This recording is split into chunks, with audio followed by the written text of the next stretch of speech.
Hari-hari ini sedang ramai nih orang-orang bicara soal calon presiden dan calon wakil presiden Indonesia 2024. Semua orang pasti berpikir kalau menjadi seorang presiden pasti punya harta yang banyak, gaya hidup yang mewah, tinggal di istana dan dikawal dengan yang ketat.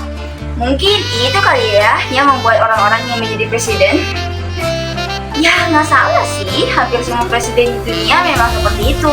Tapi tidak dengan presidennya satu ini. Dia adalah presiden termiskin di dunia. Ya, kamu nggak salah dengar aku kok. Presiden termiskin di dunia. Dia adalah Jose Alberto Mujica Cordano, presiden ke-40 Uruguay yang berkuasa dari tahun 2010 sampai 2015, yang sempat dikabarkan sebagai presiden termiskin di dunia. Meski menjadi presiden, Jose menolak tinggal di istana, tetapi tinggal di rumah kecil yang hampir rusak bersama istrinya di Montevideo dan berkebun di sana.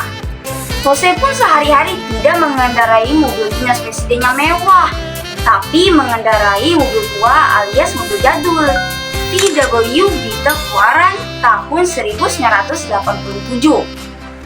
Jose menjadi presiden termiskin di dunia bukan karena boros ya, tetapi karena ia memilih hidup sederhana dan gak mau bergaya hidup mewah seperti presiden lainnya.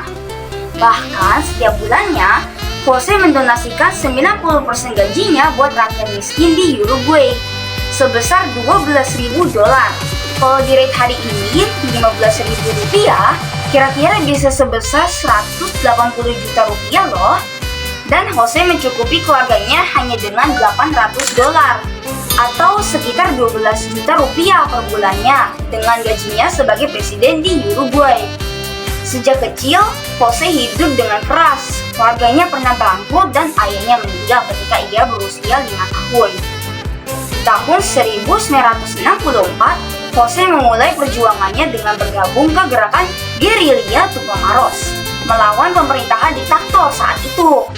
Selama perjuangannya, dia pernah ditangkap 4 kali, tertembak 6 kali, bahkan kabarnya dia sempat dipenjara selama 14 tahun oleh rezim militer yang berkuasa di Uruguay pada tahun 1970-an loh.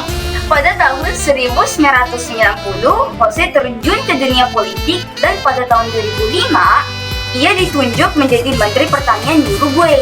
Sampai akhirnya ia terpilih menjadi presiden ke-40 Uruguay di tahun 2010 lewat pemilu yang adil tentunya dong.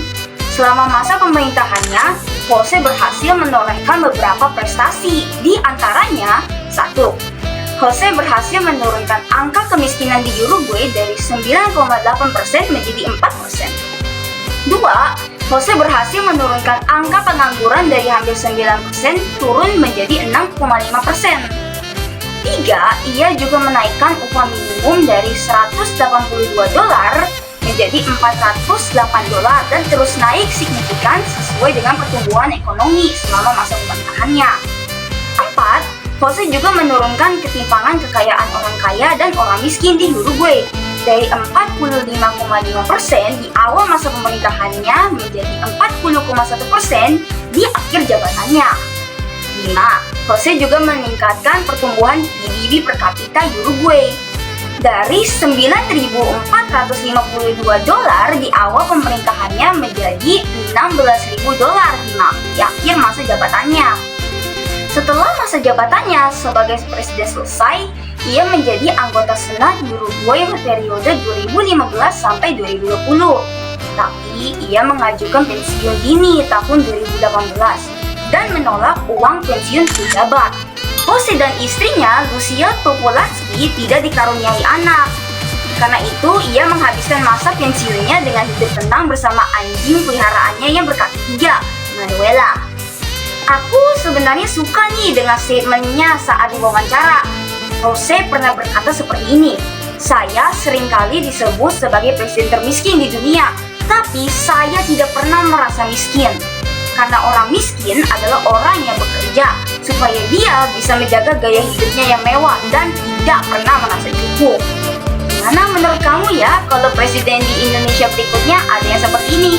Komen di bawah ya. Besok membahas apa lagi?